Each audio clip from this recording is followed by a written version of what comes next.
Hi guys! May Love Tarot here. Welcome back po for another mabilisang tarot.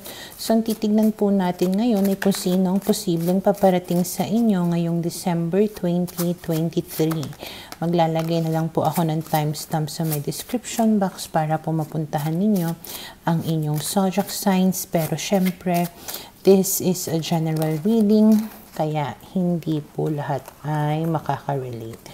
Okay, so ayusin ko lang po itong mga nahulog.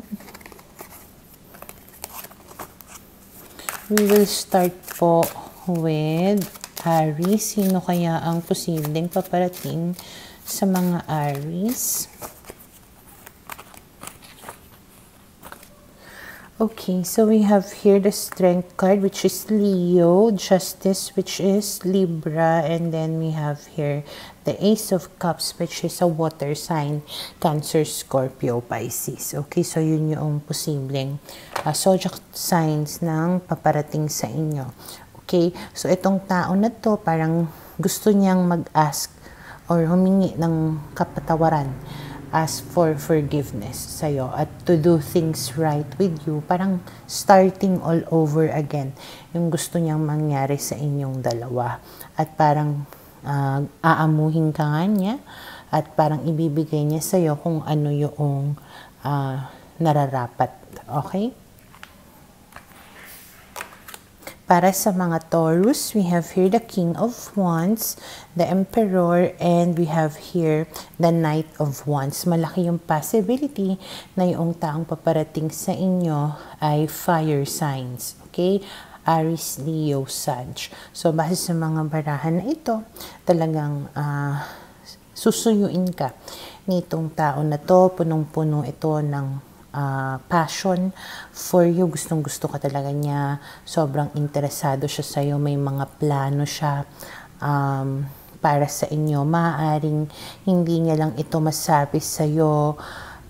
Ang dating is parang more of nilalandi ka lang niya. More of flirting or good time lang. Pero actually, meron siyang mga plans for you and your relationship in the future. Hindi niya lang ito sinasabi openly. Okay?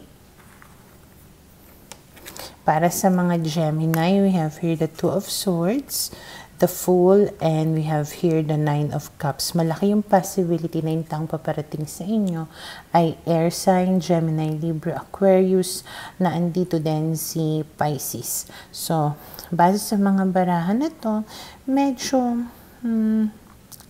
siguro inaantay mo itong tao na to na dumating sa'yo. Maaaring bumalik siya, pero yung pagbalik niya, medyo hindi ka pa rin sure sa kung ano yung sitwasyon ninyong dalawa. Parang ang dating is ayaw niyang mag-commit or pwedeng basta parang walang label, ganun. It's more of what will happen. Let's just enjoy whatever it is that we have. Pero ayun nga, ikaw, nalilito ka sa kung ano talaga yung intention. Kasi pwedeng gustong-gusto mo siya pero siya, hindi siya sure sa kung ano yung nararamdaman niya para sa'yo. Okay? Para sa mga Cancer, we have here the Two of Coins, the Two of Cups, and we have here the Three of Wands. Malaki yung possibility na yung taong paparating sa inyo ay Cancer, Capricorn, or Aries. So, base sa mga barahan na to, parang MU kayo or may feelings naman talaga kayo para sa isa't isa nitong tao na to. Naging busy lang siguro tong tao na to or hindi kanya prioritize before. Okay? Pero sa kanyang pagbabalik, there's a possibility na mag-level up yung relationship ninyo. So kung MU kayo before, pwedeng magkaroon na nga kayo ng maging boyfriend, girlfriend na kayo. Meron na kayong label. Okay? Para sa mga Leo, we have here the Knight of Cups, the Six of Cups, and the Three of Cups. Malaki yung possibility na yung taong paparating sa inyo ay Pisces, Scorpio, and Cancer. So basically mga water signs, okay? This is a person from the past. Gusto niya makipag-reunion sa'yo, mag-reconcile, magkabalikan kayo.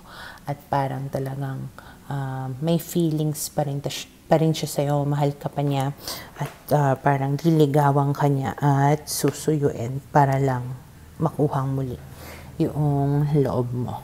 Okay?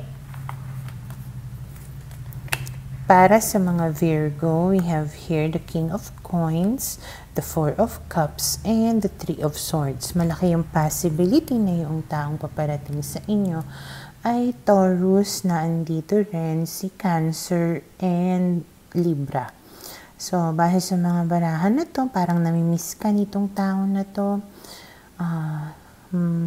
Siguro nag-break kayo nito, nagkaroon ng third party situation, pero ngayon ayun na nga, nangihinayang siya or bigla kanyang hinahanap, bigla kanyang namimiss. Kaya siya magbabalik at parang handa siya dito to commit to you again. Okay?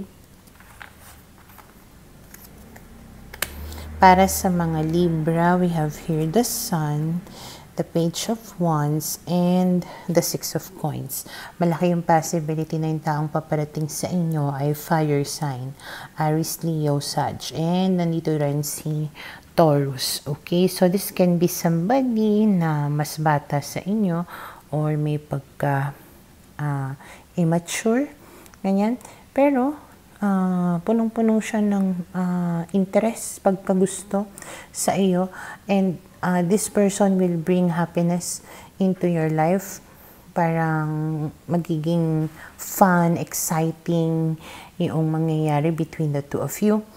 And Six of Coins, pwedeng naibibigay niya sa'yo yung mga needs mo, yung mga wants mo, kaya nagiging masaya ka. Okay? Para sa mga Scorpio, we have here the Two of Wands, the Five of Cups, and the Ten of Swords. Malaki yung possibility na yung taong paparating sa inyo ay Aries, na andito rin si Scorpio, and Gemini.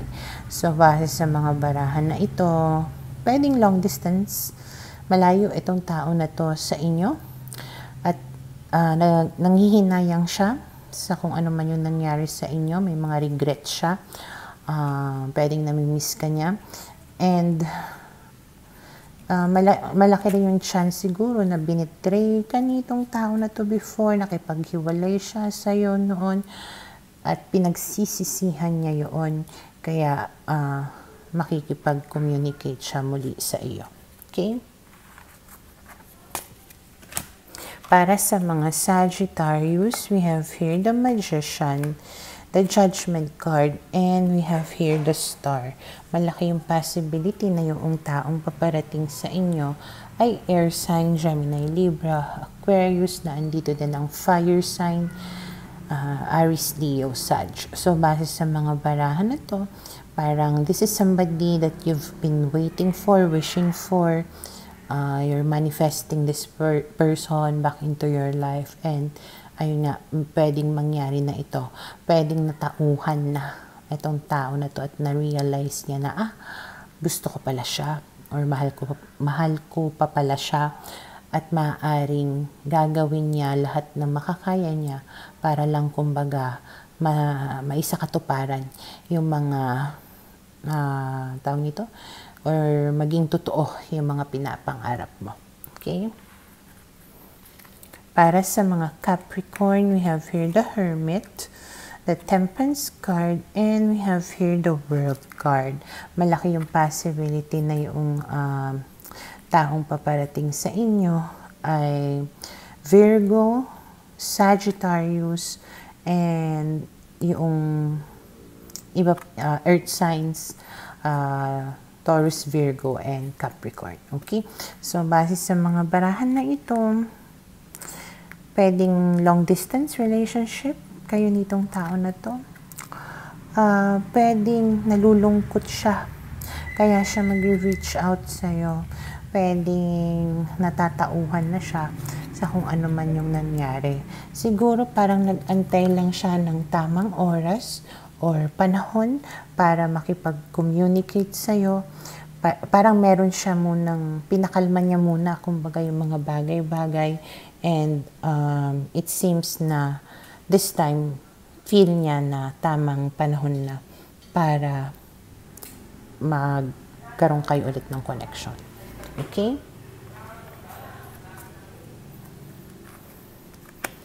Para sa mga Aquarius, we have here the Five of Swords, the King of Swords, and the Six of Wands. Malaki yung possibility na yung taong paparating sa inyo ay Aquarius. Andito din si Leo. So, base sa mga barahan na to, maaaring selfish, naging makasarili itong tao na to before. May mga nasabi ito na masasakit sa'yo. Maaaring nag-away kayo nito before, siguro meron siyang sinabi sa'yo na kasinungalingan, tapos parang dahil sa kasinungalingan niya na yun, nagmamatigas siya, tapos ayun nga, may nabitawan siya na hindi magagandang salita. Okay? Ngayon, sa kanyang pagbabalik, maaaring ibigay niya sa'yo yung atensyon, oras na hinahanap mo. But, you know, you need to be careful kasi nandun pa rin yung ugali niya na napaka inconsiderate, or basta sinasabi niya lang kung ano yung gusto niyang sabihin, na hindi niya inaalala kung ano yung mararamdaman mo. Okay? Para sa mga Pisces, we have here the Three of Coins, the Wheel of Fortune, and the Queen of Swords. Malaki yung possibility na yung taong paparating sa inyo ay Capricorn, na andito din ang fire signs, Aries, Leo, and Sag.